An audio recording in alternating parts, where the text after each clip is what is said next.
Hello, so today we will be presenting on a filtration park that we plan on implementing in Seattle's industrial district. The people that have worked on this project are Gap, Courtney, Annabelle, Simon, Katie, Jacob, George, and me, which is myself. And yeah, okay. So our area of study is the Duwamish Waterway located in Seattle, Washington.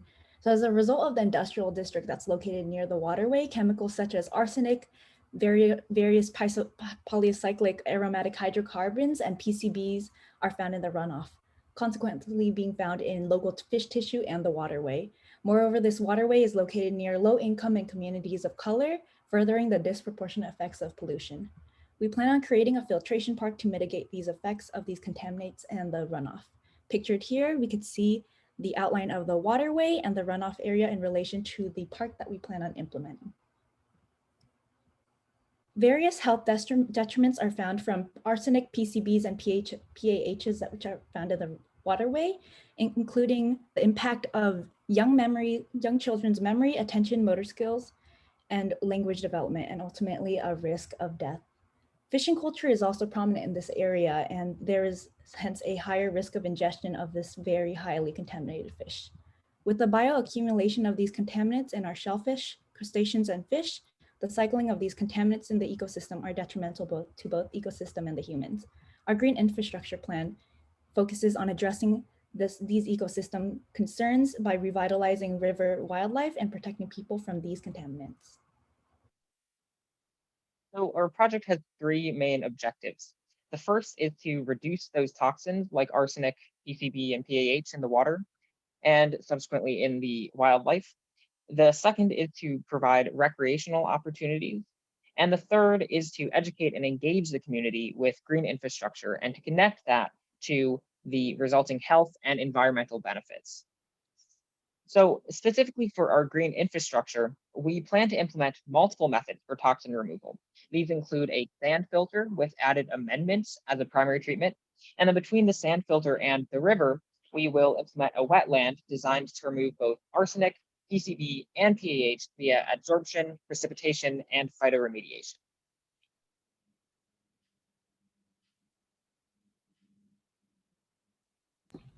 Here's the layout for our filtration park in the industrial zone of Seattle. Runoff from the industrial district containing arsenic, PAHs, and PCBs prior to entering the Duwamish River will be treated by 3 layers of our GI system. First, it will encounter rocks and prairie plants such as blue wild rind Canada goldenrod, which are represented by the blue stars, to slow flow and phytoremediate some pollutants. It will then enter a sand filter, which will include amendments to help biodegrade our targeted toxins. And lastly, it will enter our wetland, which will include a mixture of native plants that degrade pollutants. And so the stars in this diagram represent different plant species with a table on the side to further elaborate.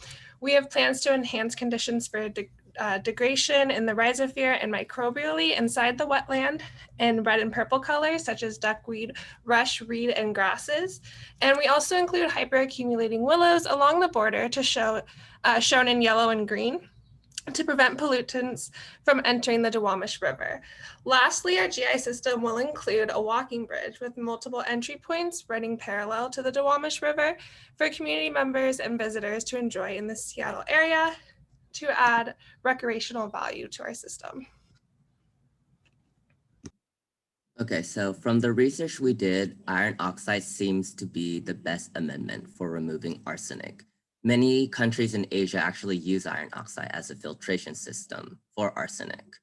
Arsenic has a -3 charge, while iron oxide has a +3 charge, thus they attract each other. As you can see on the figure to the left, iron oxide by itself can absorb all of arsenic in a lab setting. The figure on the right shows how effective sand mixed with iron oxide is. It shows that 5 grams of sand amendment with iron oxide should be added for every 100 milliliters of arsenic. This is the most effective and can remove up to 97.5% of arsenic. We also researched sand amendments that could remove PCBs and PAHs, and mainly found that studies on activated carbon and biochar. There is significantly more research available on activated carbon, which showed a high removal capacity of 70 to 99% for both PCBs and PAHs in lab settings. And while activated carbon appears to be very effective, it is also expensive, which is why there is some research being done on biochars for organic contaminant removal. Most types of biochars show a slightly lower absorption and removal capacity than activated carbon, around 50 to 80%. However, chemically activated biochar did show a competitive removal capacity. Biochar is much less expensive than activated carbon, so this is a promising area for contaminant removal that needs more research. The picture we have here is of a biochar made from peanut shells, which shows almost 80% reduction of PCB concentration in one study.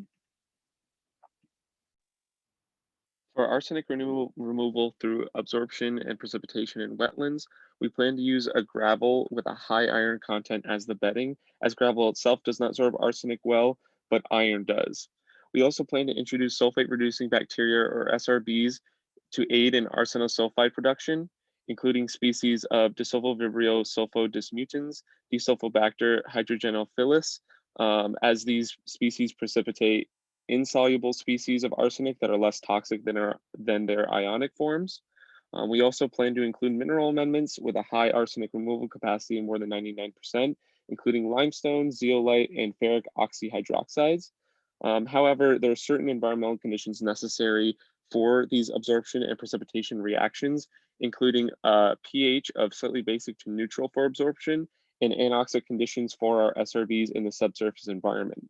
Therefore, we would need continual monitoring of the wetlands to ensure these conditions are met.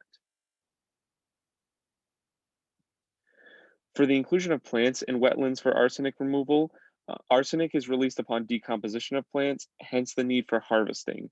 However, there are root soil interfaces responsible for arsenic absorption, precipitation, and chelation through microorganism interactions that create optimal oxidative and reductive conditions.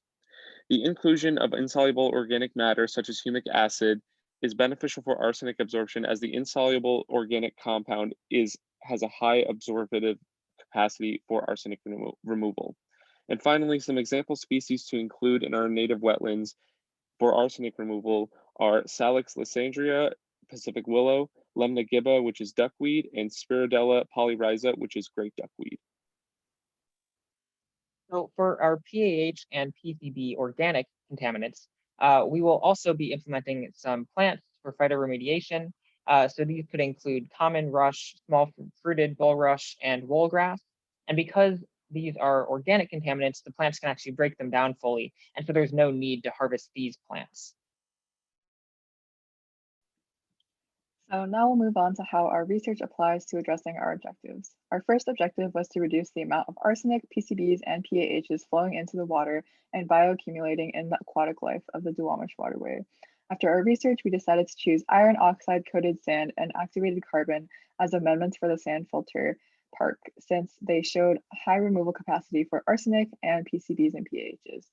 We estimate that the sand filter portion will remove a majority of the targeted pollutants from the runoff, and the rest of the pollutants will be removed by absorption and precipitation in the wetlands.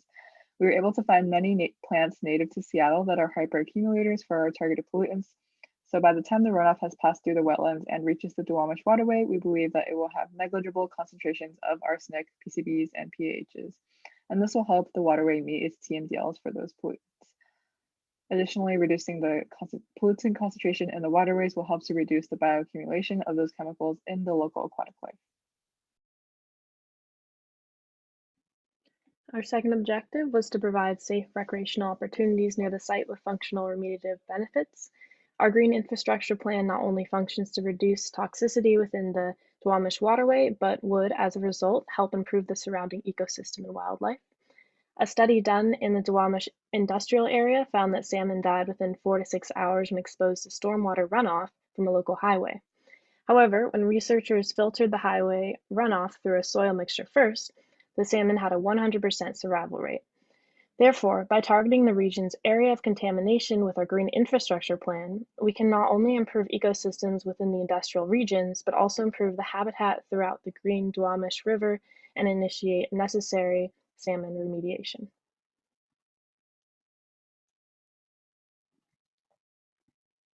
Our final objective of this project was to educate and engage the public on the use and benefits of green infrastructure for a safer, more sustainable future. Our infrastructure plan could allow for more sampling as both a learning tool for local educational groups and a means for predicting rising air pollution levels. Utilizing the plants in our wetlands to track air quality could potentially prevent future air quality crises in the surrounding Duwamish River area. Additionally, access to the wetlands provided through the designated boardwalk would enable a safe and educational space to bring students and city residents on educational tours through the established infrastructure, during which they could get hands-on experience sampling moss for air quality, as well as learn about the sustainable design of the park. As we conducted our research, we learned about the environmental implications that these solutions would cause. We concluded that the ideal remediation techniques to use for our site on the Duwamish Waterway was using iron oxide amended sand filters, which we talked about previously, activated carbon amendments as well in the sand filters, and a mixture of native plants that hyperaccumulated pollutants like arsenic and other organic pollutants. And while we learned a lot through our research, we did have a couple of research questions that we'd like to pursue after this. One of which was wondering if we could implement biochars in our wetlands as well as our sand filters. And we also wanted to learn a bit more about the optimal harvest intervals to prevent re-release of contaminants like arsenic into the waterways if the plants that absorbed them died and were releasing those pollutants back into the environment. And thank you for listening. That's the end of our presentation, and we'll open it up for questions and we can hopefully give you some answers. Thank you.